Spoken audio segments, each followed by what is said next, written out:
नमस्कार। आपने देखा होगा एक बहुत ही एक मसर्रत देने वाली खबर है कि किसानों और सरकार के बीच में काफ़ी हद तक समझौता हो चुका है। समझौता हो गया है का मतलब ये है कि कानून तो वापस हो ही गया है। अब एमएसपी को कानून बनाने वाला एक मुद्दा है जो कि अभी थोड़ा-सा लटका हुआ है। बाकी अन्य मुद्दे भी रिज़ॉल्व हो रहे हैं। संभव है किसान अपनी स्ट्राइक कॉल ऑफ करे या अगर मान लीजिए कुछ पॉइंट्स हैं जिस पे दोनों को शक है तो एक मीटिंग पॉइंट हो सकता है। अब मान लीजिए कि किसान कानून की बात कर रहे हैं कि इसका अधिकार मिल जाएगा, तभी हम छोड़ेंगे।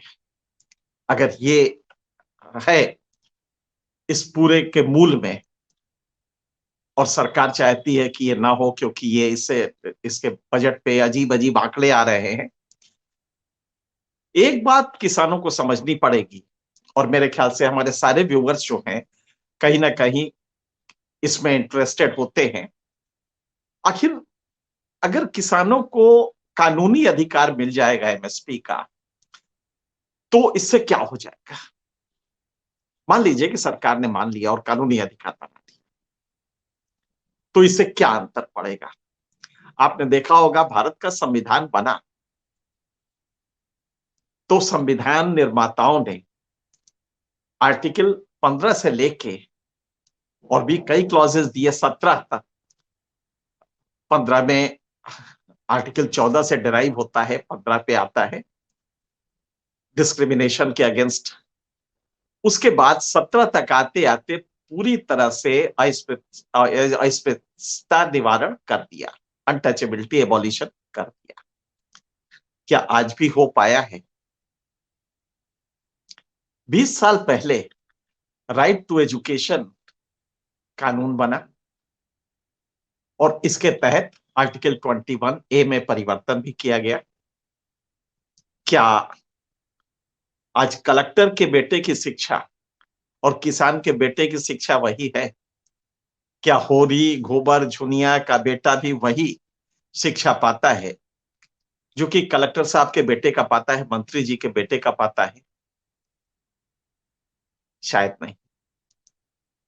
एक्चुअली कानून बनाना ये कोई खास बात नहीं होती है। राइट टू फूड बहुत शोर हुआ, हम सब लोगों ने इसकी वकालत की, लिख-लिख के की, टेलीविजन्स पे की। कि साहब अनाज को उसका जीवन का अधिकार इसमें शामिल किया जाए और राइट टू फूड बना, कानून बना। राइट टू फूड कानून बना। यूपीए 2 सरकार ने 2013 में इसको बनाया। आज भी है वो बदस्तूर कायम, राइट टू फूड। इसका कानून जब बन गया, हमारा अधिकार हो गया भोजन। लेकिन अभी आपने देखा होगा ग्लोबल हंगर इंडेक्स आया, तो भारत में भूखमरी पहले से ज्यादा बढ़ी।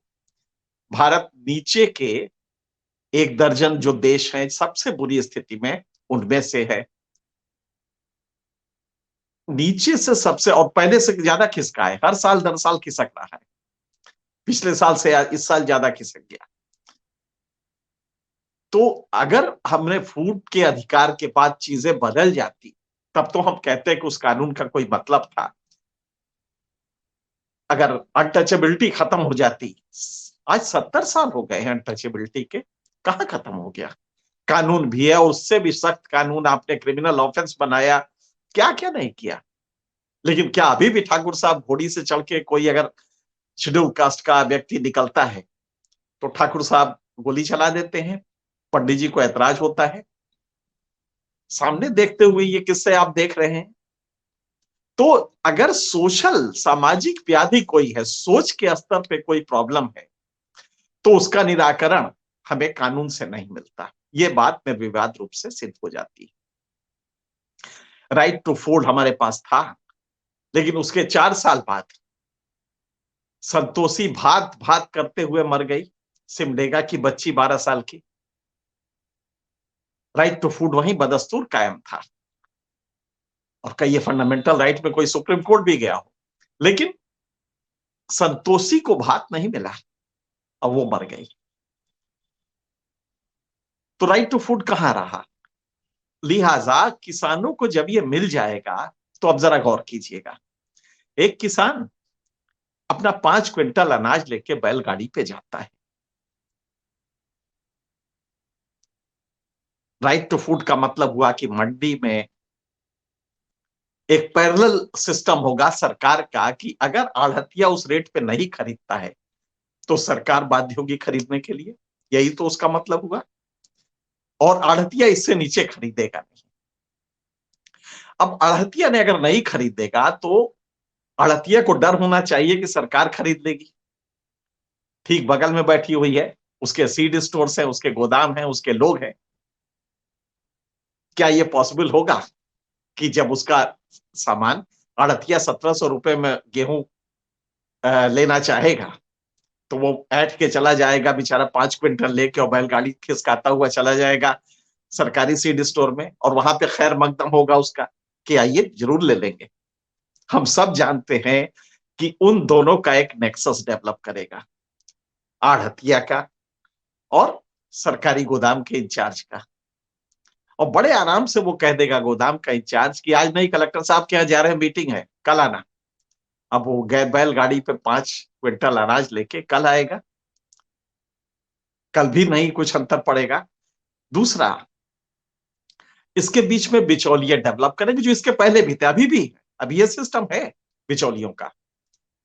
और वहीं पे जब वो कहेगा सीड स्टोर इंचार्ज या जो सरकारी गोदाम का कर्मचारी है कि तुमने ये क्वालिटी नहीं ली जाएगी, इसको छान के ले आओ, इसको साफ करके ले आओ, बारदाना तुम्हारा खराब है, हमारे पास बारदाना नहीं है। क्योंकि मध्य प्रदेश में आपको याद होगा 1 साल बिना बारदाना नहीं होने की वजह से एमएसपी परचेज नहीं हुआ। मुझे बहुत हंसी आई कि इस देश में अगर बैग ना होने की वजह से देश में बैग की क्राइसिस हो गई थी, बैग्स नहीं मिल रहे थे, जबकि आप कलकत्ता में जितने बैग्स चाहें आप उसे खरीद सकते हैं।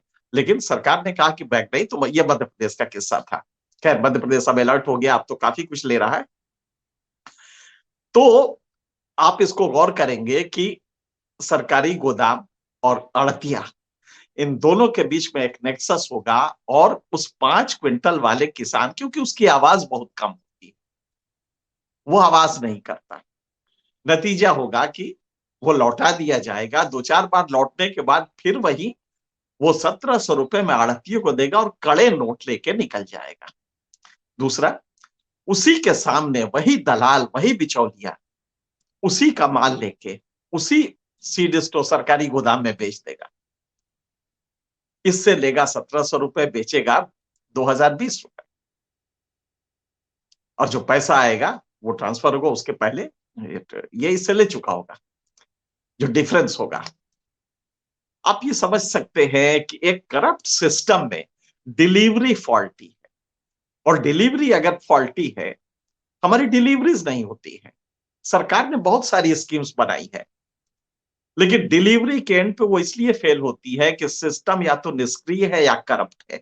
ज्यादातर केसेस में निष्क्रियता करप्शन को आगे बढ़ाता है। लिहाजा वो छुट्टी ले लेगा, जिस दिन ज्यादा किसान आ गए वो छुट्टी लेके चला जाएगा। अब वो किसान जाए कहां? आकस्मिक अवकाश तो हर आदमी की वो है, कानूनी अधिकार है। लिहाजा वो धीरे से चला जाएगा या उसको उसका बॉस मीटिंग में बुला लेगा। कुछ भी इस तरह का करेंगे ताकि वो किसान हतोत्साहित हो। लिहाजा आपका सामान नहीं बिकेगा।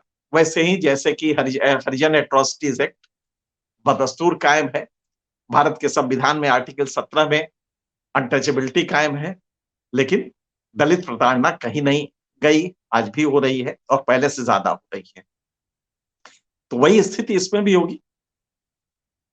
नतीजा ये होगा कि कानून सिर्फ बना देने से ये नहीं बदलने वाला है, क्योंकि सिस्टम स्ट्रांग है और वो जो इंडिविजुअल आएगा करप्ट वो कमजोर है।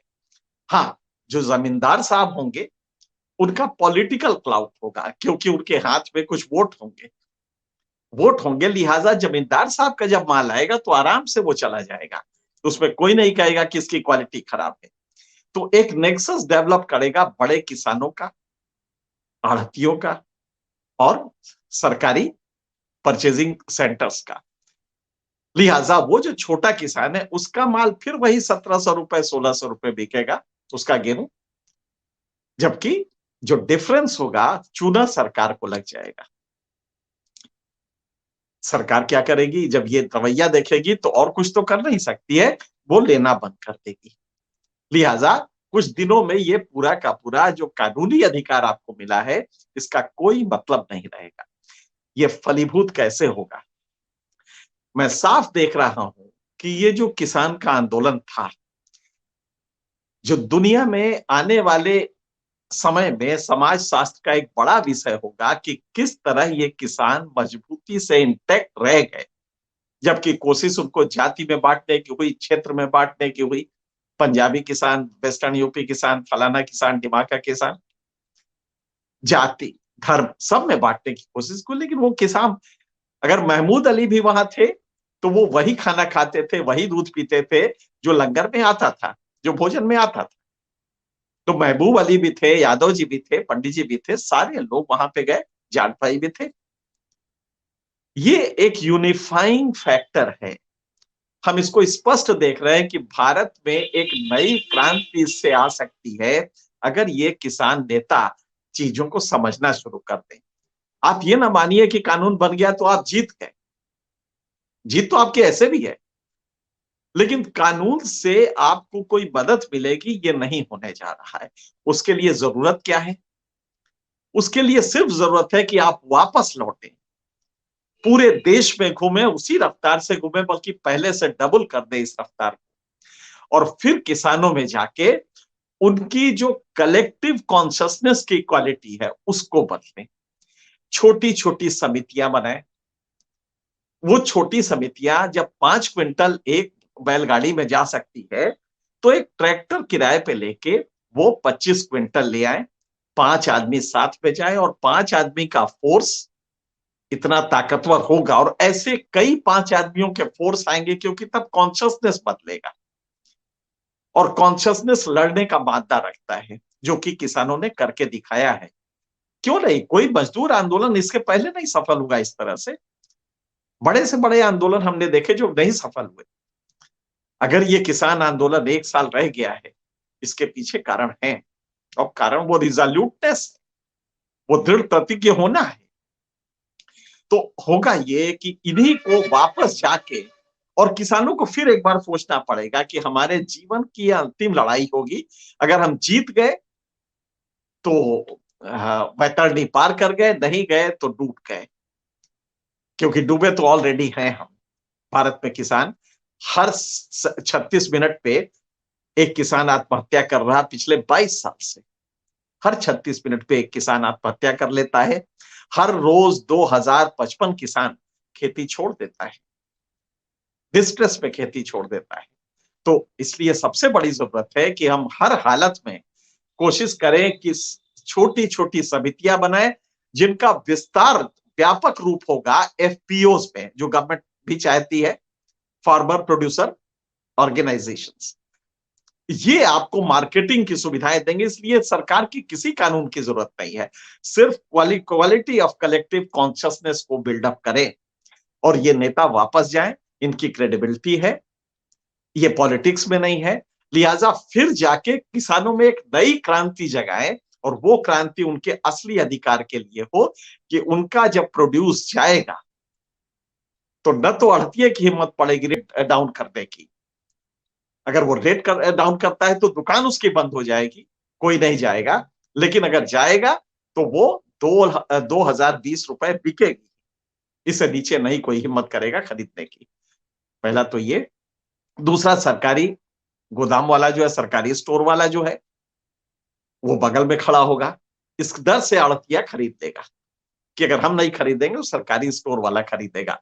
लिहाजा करप्शन से पहले उसके टांग कांप जाए कि नहीं, ये 5 किसान जो खड़े हैं ये अभी 5,000 होने जा रहे हैं, और ये साल भर यहीं बैठ जाएंगे, तो हमारी नौकरी गई। इस तरह जब तक आप कलेक्टिव कॉन्शियसनेस के लिए वापस जाके उन किसानों में वो चेतना नहीं जगाएंगे तो ये शोषण है, ये सिस्टम का शोषण है, सिस्टमिक शोषण है, इससे आप निजात नहीं पाएंगे।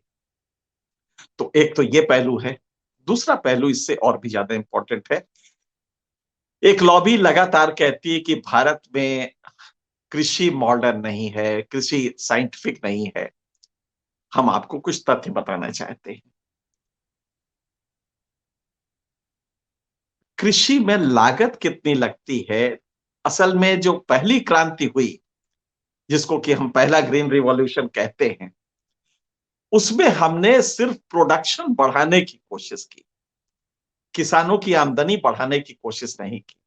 उसका उद्देश्य प्रोडक्शन बढ़ाना था। लिहाजा हुआ ये कि हमने खाद नए नए आए थे, केमिकल फर्टिलाइजर, हमने नाइट्रोजन, फॉस्फेट, पोटैश, सारे के लिए हमने यूरिया देना शुरू किया, फॉस्फेट देना शुरू किया, ट्रिपल फॉस्फेट दिया, सुपर फॉस्फेट दिया, डाई अमोनियम फॉस्फेट दिया और म्यूरेट ऑफ पोटाश दिया। नतीजा ये हुआ कि प्रोडक्शन तो 4 गुना बढ़ गया। सच पूछिए तो 4 गुने से ज्यादा बढ़ा है।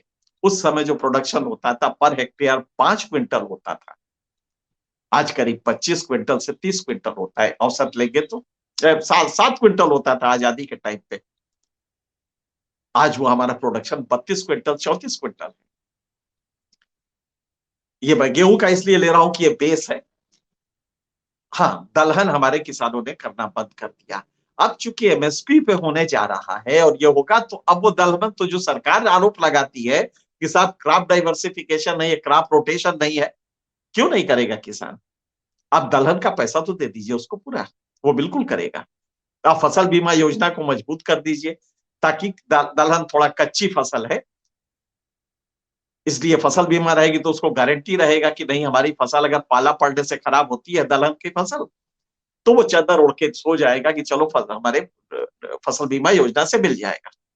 इतनी ही गारंटी तो वो चाहता है। आप दे दीजिए दाल, आपको दाल इंपोर्ट नहीं करना पड़ेगा, तिलहन इंपोर्ट नहीं करना पड़ेगा। आप जो इस समय मलेशिया से करते हैं, पाम ऑयल का आयात, ये सब बंद हो जाएगा, बशर्ते कि आप सिर्फ फसल बीमा योजना की गारंटी कि उसको पैसा मिल जाएगा। आपकी फसल बीमा फेल हो गई, तो ये दूसरा पहलू है उसका। किसान भारत में, ऑस्ट्रेलिया में, आप ताज्जुब करेंगे, हमसे कम प्रोडक्टिविटी है पर हेक्टेयर। खैर, तो जो प्रथम रिवॉल्यूशन हुआ था उसमें हमने प्रोडक्शन बढ़ाने की कोशिश की थी और हम सक्सेसफुल रहे, लेकिन किसान की आमदनी उससे नहीं बढ़ी। क्योंकि था क्या, इनपुट कॉस्ट हमारी बढ़ती गई, और चूंकि इनपुट इंडस्ट्रियल हाउसेस के पास है, इसलिए वो बेसाख्ता बढ़ाता गया, बेतहाशा बढ़ाता गया। पेस्टिसाइड के प्राइस उस समय के देखिए, आज के देखिए, फर्टिलाइजर के प्राइस उस समय के देखिए, आज के देखिए। इनपुट कॉस्ट हमारी बढ़ती गई, बिजली के दरें बढ़ी, बहुत कुछ उसमें चेंजेस हुए। इनपुट कॉस्ट बढ़ी, प्रोडक्शन हमारा प्रोडक्शन तो बढ़ा, लेकिन जो हमारी प्रॉफिटेबिलिटी थी वो किसानों की नहीं बढ़ी उसके अनुपात में। जरूरत क्या थी? आज एक नया रिवॉल्यूशन करे जिसमें किसानों की आमदनी बढ़े, न कि प्रोडक्शन। क्योंकि प्रोडक्शन हम अपनी जरूरत से करीब 90 बिलियन टन ज्यादा कर रहे हैं, 9 करोड़ टन ज्यादा कर रहे हैं। तो हमारी जरूरत क्या है कि हम कम कॉस्ट पे एक तो प्रोडक्शन करें, और प्रोडक्शन डाइवर्सिफाइड हो, ताकि हम दलहन भी कर सके, तिलहन भी कर सके, ये भी कर सके, और वेराइटी भी कर सके, दूध और सब्जी भी कर सके। और आप ताज्जुब करेंगे, भारत सब्जी में नंबर 1 पे है, दूध में इस साल 198 बिलियन टन दूध हुआ है हमारा, नंबर 1 पे हम।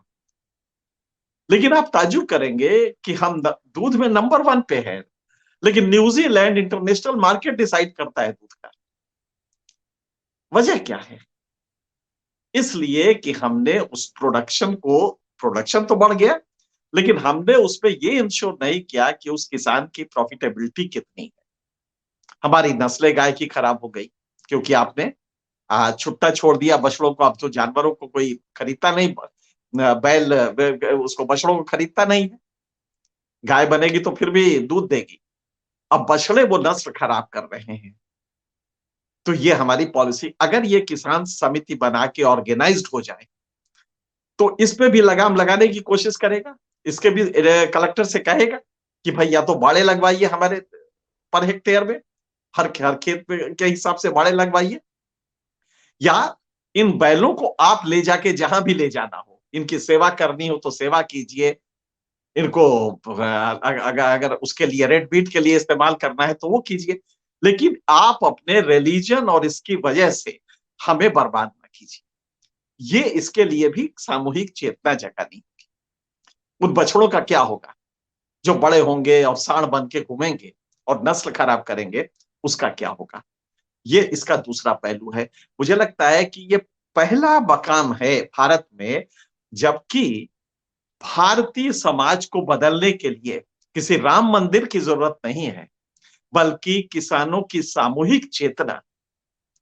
अगर ये किसान नेता बदल सके, अगर हम सब लोग मिलकर बदल सके, ताकि वो कलेक्टिव बार्गेनिंग के अपने जो ताकत होती है उसको पहचाने और 5-5 के ग्रुप में ही समिति बना के, गांव की एक अपनी समिति हो वो बना के, और वो सिर्फ वो किसान के एमएसपी को लेके कि हम जो भी बो रहे हैं वो 23 अगर आइटम है उसमें, 23 आइटम का मतलब क्या हुआ? 7 अनाज, 7 दलहन, 5 तिलहन और 4 कमर्शियल क्रॉप। ये 23 जो जीन्स है, ये आप हम जब भी ले आएंगे तो आप उस रेट पे लेंगे। अभी तो एमएसपी की लड़ाई ये है कि A2FL पे आप दे रहे हैं, इसको C2 पे देना चाहिए। आप सोचिए, पिज्जा अगर 20 रुपया भी बढ़ जाए, 220 रुपए का हो जाए, तो आप कभी उफ नहीं करते हैं, आप उसी फट से खाते हैं। लेकिन अगर किसान का अनाज आपको 5 रुपया बढ़ जाता है तो आप कहते हैं महंगाई आ गई है। इससे बहुत दर्द होता है अगर प्याज हमारा महंगा हो गया, टमाटर महंगा होगा। अब इसके साथ अगला चरण है कि तब फिर हमें कोल्ड स्टोरेजेस फसल, क्योंकि हम सब्जी बहुत उगाते हैं और उसी छोटे से फसल में हम जानते हैं भारत में कि 1 हेक्टेयर 1.06 हेक्टेयर पर हेड लैंड होल्डिंग है। इसी में वो किसान मल्टी क्रॉपिंग करता है। झूठ बोलती है सरकार कि वो मोनोक्रॉपिंग में है। मोनोक्रॉपिंग में पंजाब वगैरह में है कुछ, लेकिन बाकी किसान जो सर्वाइवल के लिए लड़ रहा है वो मॉडर्न खेती मोनोक्रॉपिंग नहीं करता, वो मल्टी क्रॉपिंग करता है। उसी खेत में वो टमाटर भी, सब्जी भी, उसकी बीवी भी लगी रहती है, बच्चे भी लगे रहते हैं। वो बहुत, उसी में वो दूध भी, बकरी पाल के दूध भी पैदा करता है, एक छोटी सी गाय भी रखे है। इन सब के बावजूद उसकी आमदनी नहीं हो पाती, जबकि प्रोडक्शन ज्यादा होता है। इसलिए कि किसान कृषि पे लोड ज्यादा है। जिस देश में 67% आदमी कृषि से सस्टेनेंस लेगा, उस देश में आप कितनी भी सब्जी बो दीजिए, कितना भी फसल लगा लीजिए, उसकी बहबूदी, उसका कल्याण नहीं होगा। लिहाजा किसानों के बच्चों को उसमें से निकाल के बाहर लाना था, उस इकोनॉमी से ले आके इंडस्ट्रीज, टर्शियरी सेक्टर, सेवा क्षेत्र में आप लगाएं। ये इस इकोनॉमी का मॉडल होना चाहिए। किसानों को इस पे दबाव डालना चाहिए कि उनका बच्चा दूसरी तरफ आए, जहां की कैपिटल इन्वेस्टमेंट है, कि खेती में तो कैपिटल इन्वेस्टमेंट भी नहीं है, किसान करता भी नहीं है, भारत की सरकारें करती भी नहीं है। आप एक नहर का देख लीजिए कि आज भी हम 45% ही सिंचित एरिया है, कोई नहर नहीं बनवा रहा है, क्योंकि नहर से तो 4 इलेक्शन हो जाएंगे। नहर का जेस्टेशन पीरियड ज्यादा है। 20 साल में जब तक नहर में टेल एंड तक पानी आएगा तब तक कई सरकारें बदल जाएंगी, इसलिए कोई इंटरेस्ट नहीं लेता है। लिहाजा नहरें, इसमें इन्वेस्टमेंट हो, कोल्ड स्टोरेज में सरकार इन्वेस्ट करे, प्राइवेट सेक्टर को बुलाए, उन्हें उनसे इन्वेस्ट कराए। लेकिन हमारा माल बिकेगा जब ये गारंटी होगी, तो सब्जी वो बनाएगा, सब्जी बेचेगा, दूध बेचे, अच्छा करेगा, दूध बेचेगा। ये मेरे ख्याल से तसव्वुर अगर हम करें, तो मेरी इस आज के प्रोग्राम में यही आपसे रिक्वेस्ट है सभी से कि किसान को एक जन आंदोलन बनाए, किसान अपनी चेतना को समझे और छोटी छोटी समितियों के रूप में आए, और इससे आप देखेंगे कि नया भारत बनेगा। नया भारत किसी हिंदुत्व या इस तरह के कंसेप्ट से नहीं बनने जा रहा है। उसके लिए जो शर्तें हैं वो बिल्कुल अलग है। किसानों को आप अगर सामूहिक कलेक्टिव बार्गेनिंग की ताकत देते हैं, तो सरकार झुकेगी, सिस्टम बदलेगा, सिस्टम करप्ट नहीं रहेगा, और तब ये भारत बदल जाएगा। मेरे ख्याल से आज के लिए इतना ही, फिर आपसे किसी अन्य मुद्दे पे मिलेंगे। तब तक के लिए सत्य हिंदी का ऐप डाउनलोड करें गूगल प्ले स्टोर पर।